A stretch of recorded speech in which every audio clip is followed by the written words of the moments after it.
Hello guys and welcome back to Cooking with Sadaf. Today I'm gonna show you how to make some amazing soft and silky French crepes.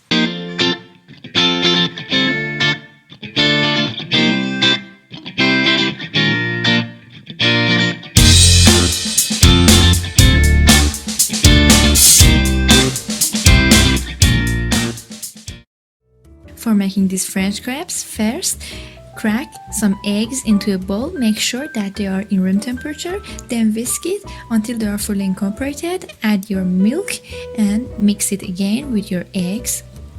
Then add your vanilla extract. You can use any other extract that you like almond extract or orange extract. Everything is fine, or you can just use it plain without any vanilla extract. Then make sure that you are whisking it through.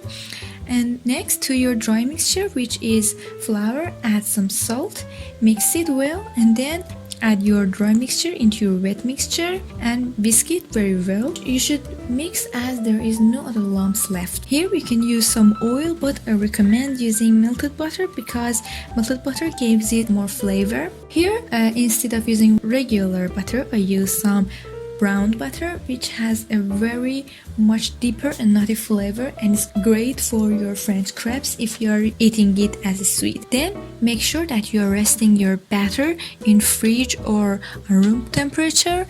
Resting the batter helps it to improve the gluten development and make it a very soft and silky texture. Then in your Teflon or non-stick pan, melt some butter. Grab a ladle of your crepe mixture after it's been resting.